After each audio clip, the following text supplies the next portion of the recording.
Announcing part of their lineup for April, Humble Bundle shared that Mutant Year Zero, Road to Eden, Absolver, and Northgard are joining the list of games as part of their subscription. If you subscribe to Humble Bundle for $12 a month, you'll be able to bag 3 titles that add up to $94.99 worth of games.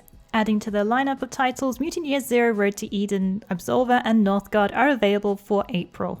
Northgard by Shiro Games is a strategy-based title where you gain control of a Viking clan and explore the Nordic landscape, which remains rather hostile. This game is steeped in legend, myths ranging from wyverns to giants. Mutant Year Zero Road to Eden is a strategy RPG, not too dissimilar to the XCOM series. In this world, you take control of animal mutants that not only walk upright, but have some major skills when it comes to combat. Absolver is an online multiplayer combat game where you can create a character that follows a unique fighting style. If you're taking on this MMO combat fighter, be sure to check out our Absolver wiki. It looks like these won't be the only titles to be added this April, with more unlocking on April 5th. Adding further information to their recent 2019 roadmap of free content, Bethesda revealed the next addition to Fallout 76 in the form of a brewing and distilling crafting system, which will be joining the World Appalachia this March. Players will be able to live out their dreams as the Appalachia's premier bartender, first starting their brewing journey by attending the Vault-Tec University, taking your acquired skills to the next level by taking advantage of the new brewing station. Using this workbench, you can learn to construct from the Wasted on Nukashine quest. You'll add the ability to craft beers, cocktails, wines, and spirits to your camp. Just as you would imagine, while they do bring good temporary buffs, there are some side effects which include a mild hangover. Each type of wine or spirit may take different times to completely ferment. Their effects will become even more potent the longer you leave them in the fermentation process. Each alcohol type comes with benefits but are also offset by negative effects. For example, beers will increase scopability and damage against animals, but also reduce your VAT's accuracy. Fallout 76 is currently available to play on PS4, Xbox One, and PC. The brew crafting system will join Fallout 76 on March 12th. The next update, Fast Snacks Parade, arrives on March 19th, along with the new survival mode, which arrives on March 26th. With Sekiro Shadows Die Twice releasing later this month, From Software have been sharing new trailers featuring deadly bosses and enemies, but none so far have been quite as ferocious as the Great Serpent. Towering over Sekiro, this Great Serpent definitely fits the name. In this latest trailer from Software's YouTube channel, we see Sekiro run through a mountainous region, with the Viper setting its sights on him. Not only slithering with speed, this snake moves with great flexibility, ready to snap at the next victim to cross its path. While the trailer is only 30 seconds, we get to see a new rocky area with plunging cliffs that will limit the player's area of movement when it comes to the ground. It will be interesting to see if there are any other enemies that will be just as big, as it looks truly giant in size. This is the largest enemy they have revealed so far, and we're definitely looking forward to seeing more. The trailer ends with the snake taking a snap at Sekiro before it cuts to black, leaving us in suspense of what will happen next. Sekiro Shadows Die Twice will be releasing on March 22, 2019 on PlayStation 4, Xbox One, and PC. The developers Big Ben Interactive behind the upcoming action RPG Warhammer Chaosbane has announced the closed beta dates. The first phase for the closed beta, which is available to those who have pre-ordered Warhammer Chaosbane, will be available from March 7th. At 9 AM GMT until March 13th at 9 AM GMT. For PlayStation 4, Xbox One, and PC via Steam, you will be able to experience the first act, try out 2 playable characters, which includes the Soldier of the Empire and the High Elf Mage. You can also level abilities up to 20, experience co-op player, as well as many customization options according to the developers. Whether you pre-ordered your copy digitally or by retail, you'll be able to access the beta. Warhammer Chaosbane releases on June 4th. Those who ordered the special edition will have early access on May 31st. Chaosbane releases on Xbox One, PS4, and PC. It was last year in August when Sony Interactive Entertainment Shanghai showcased a number of games that have been supported by the PlayStation China Hero Project. Showing off some of the indie developers' works at China Joy 2018, there was a slight update this week on a few of the projects at the PlayStation China Hero Project Spring Showcase. Titles lost aside by Ulti-Zero Games, provided by Beijing Light and Digital, as well as Project Boundary from Studio Surgical Scalpels, are reported to be all in stable and healthy development. These 3 titles are going to be released on PlayStation 4. Launching in 2016, the China Hero Project is an initiative that supports creative Chinese studios to help develop gaming content for PlayStation. Project Boundary is already in preparation for its closed beta test, which will be releasing for the PlayStation Store for China. Currently, no dates have been announced for this closed beta.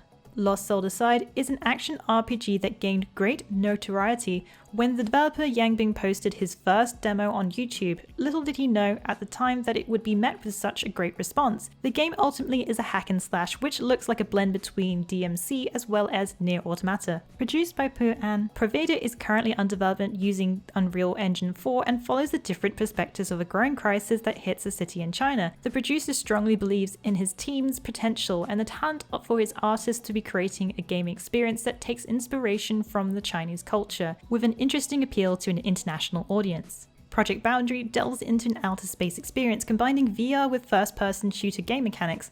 Developed by Studio Surgical Scalpels, this multiplayer FPS is set in the near future, where space travel is prevalent with the use of space elevators, but it's a different time with a new type of government, merchants, space pirates, mercenaries and outlaws that are looking to make use of valuable goods from the universe. Currently all games are in development with no release window announced as of yet.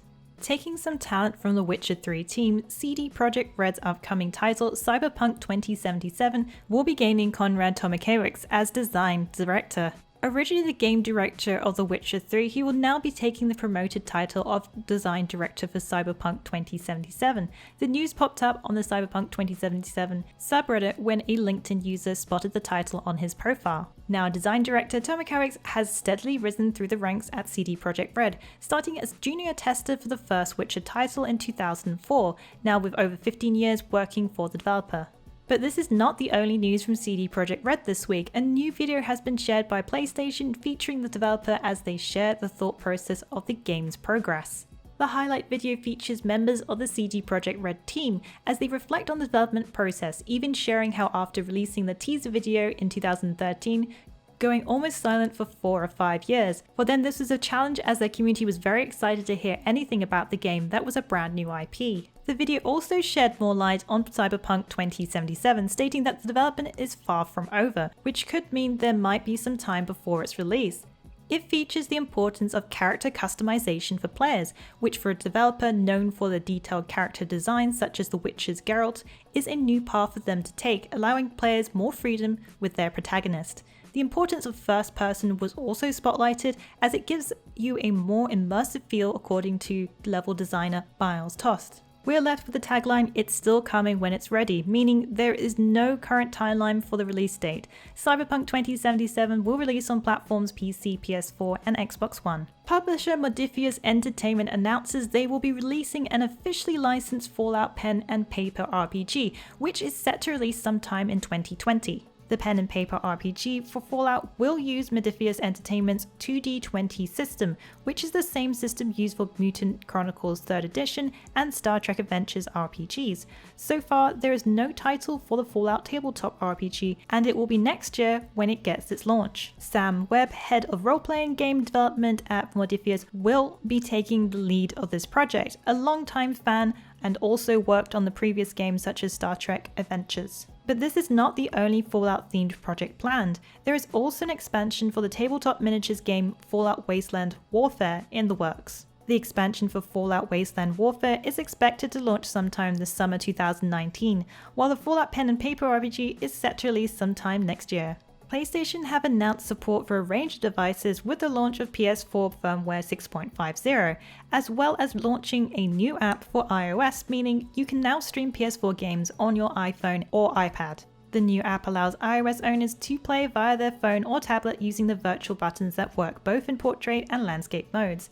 The features also include haptic feedback if your device supports it. DualShock 4 will not work with your iPhone, meaning if you want to use a controller instead, you will need to use an MFI certified controller with your iOS device. Other features include 720p broadcasting using Nico Nico Live, which is available in certain countries or regions. You can also customize button assignment to perform enter from the designated circle button to the X button instead by changing them in the settings, but availability will also depend on region. You can also use voice chat using your mic on your mobile device if you prefer. While this could open more ways to play your PS4, I think the screen size will play a big factor. Smaller screen sizes will make it a little harder to see in-game details, especially when your fingers are covering half the screen. This might be more suitable on an iPad for a more comfortable viewing size. Where you can play will be limited to your home's Wi-Fi reach as it is not supported by mobile network. However, the app could come in handy when you need to be in other parts of your home or when nature calls. Well, that's it for the Week in the Wikis. Please join us again next week for yet another great week of gaming. Remember to check out our VIP program for some exclusive supporter benefits, and budding writers should take advantage of our Become an Author initiative. Thanks again for being part of this great community. Keep checking in with us for news, reviews, YouTube streams and vids, and general wiki goodness. Follow us on social media for all the latest and greatest. The more followers we get, the larger of the army of the Fexers grows.